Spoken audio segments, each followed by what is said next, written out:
c'est Sophie Farier. J'ai 18 ans. Je suis née le 22 septembre 1997 dans la ville de Zhangjiang, en Chine. J'avais 5 mois quand mes parents m'ont adoptée. Je suis arrivée au Québec en avril 1998. Quand les gens te demandent « Est-ce que quand tu es arrivée au Québec, tu parlais chinois? » Là, tu es là. Quoi?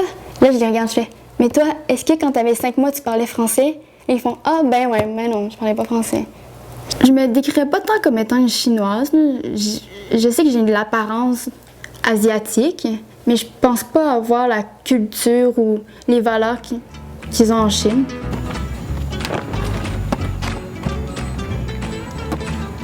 Si j'avais les ailes d'un or, je partirais pour. Si j'avais des lumières sur mon bail, je partirais pour. Si j'avais plus de gasoline, je monterais toutes les belles collines. Ben, premièrement, mon nom c'est François Denis. Là, j'ai 12 ans en ce moment. Je suis né à Lusaka, c'est en Zambie. Je suis né le 12 août 2003. Puis, je suis arrivé au Québec à 4 ans et demi. Est-ce qu'on t'a déjà harcelé parce que t'étais d'une couleur différente? Ben ouais, c'est sûr, là, mais tu sais, c'est comme, faut faire face à ça, là, partout où je vais aller, on va toujours avoir ça, c'est comme, puis il faut être capable de passer au travers. C'est un gros cadeau dans la vie, là, parce qu'éventuellement, nos parents vont devenir trop vieux, puis là, ben, ça va être François puis moi, tu sais, ça va être François puis moi pendant longtemps, parce que dans le fond, j'ai plus l'âge d'être sa mère, puis, mais c'est mon petit frère, tu sais. Ouais. Je suis une Québécoise asiatique. Ça peut sembler banal, mais pour moi, ça veut tout dire. Je suis née le 15 novembre 1996 dans le district de Huazhou, en Chine. Là-bas, j'ai été laissée derrière un poste de police par mes parents biologiques. Puis j'ai été adoptée en 1998 par mes 2 parents québécois. Je baigne donc, depuis aussi longtemps que je me souvienne, dans la culture québécoise. Une culture qui est maintenant la mienne. Une chose qui facilitait ton adaptation, c'était ta grande sœur qui était là, qui aimait bien les poupées, puis qui prenait un petit peu comme une petite poupée, t'habillait, puis jouait beaucoup avec toi. Puis comme ta sœur était pas dure, il n'y avait pas de danger de vous laisser ensemble.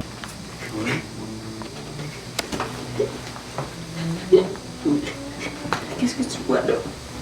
Ben, moi pis toi. Et qu'est-ce que tu fais, toi? Ben, je te regarde. Ah, alors, tu me regardes.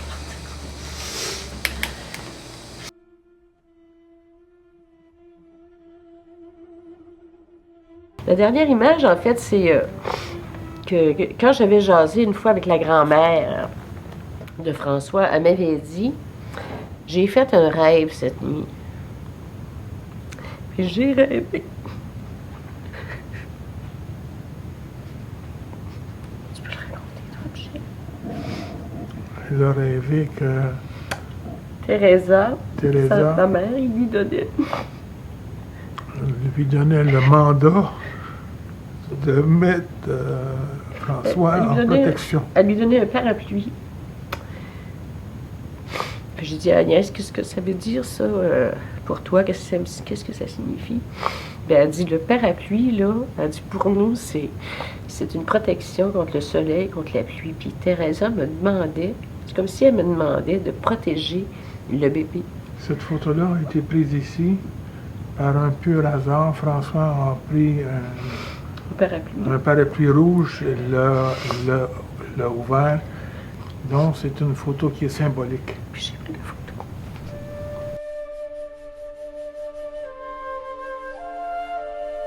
Quand j'étais petite, je ne voulais pas qu'on m'identifie comme une Chinoise. Mais avec le temps, je commençais à me sentir mal de renier ma culture d'origine. C'est à ce moment que j'ai remis en question qui j'étais. J'ai parcouru plusieurs épreuves avant de pouvoir affirmer mon identité. C'est pas très facile quand on est partagé entre 2 cultures. Maintenant, je suis capable de faire la fusion entre mes 2 nationalités. Je suis fière du bagage génétique avec lequel je suis née, avec lequel je vis. Tout ça grâce à l'affection et au soutien de ma famille. Alors, quand on est arrivé en Chine, on a rencontré les autorités administratives là-bas Et ils nous ont remis une petite photo de toi en nous disant que tu avais 16 mois. Alors nous autres, on a été assez désagréablement surpris parce qu'on ne trouvait pas que tu avais l'air de 16 mois. Premièrement, tu avais l'air plutôt de 2 mois. Et puis, on ne te trouvait pas tellement jolie. On aurait dit que tu avais les cheveux roux. Puis, en tout cas, moi, ça m'a fait bien de la peine parce que je me disais, mon Dieu, elle non, mais pas belle. Fait que j'ai pleuré toute la nuit en attendant. Puis là, le matin, je me suis ressaisie, puis j'ai dit, ben franchement, je peux aller chercher un enfant beau. Je suis allée chercher un enfant tout court. Quand ils nous ont nommés pour te confier à nous, toutes les nounous qui étaient présentes se sont levées pour regarder avec qui tu t'en allais. Tu m'as souri à un certain moment, on était dans un taxi, puis on se dirigeait vers un restaurant. Puis, à un certain moment, tu commençais à être habitué à me voir, je pense bien, là.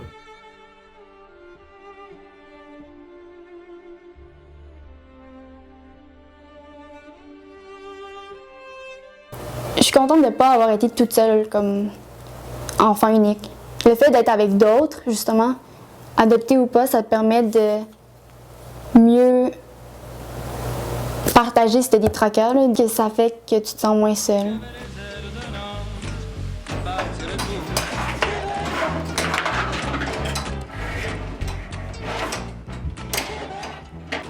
Toi, en tant que Zambien, maintenant Québécois, comment tu te considères?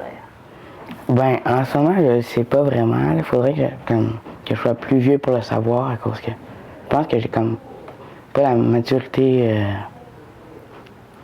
assez élevée pour le savoir, là. Même si je me dis canadienne ou québécoise, peu importe, je ressens pas le besoin de m'identifier à pas une race, là, c'est vraiment plat du même, mais à un type de personne en fonction de ma couleur ou de mes origines, là. Je dirais que j'appartiens à l'humanité plutôt, là. Voilà, c'est surtout ça.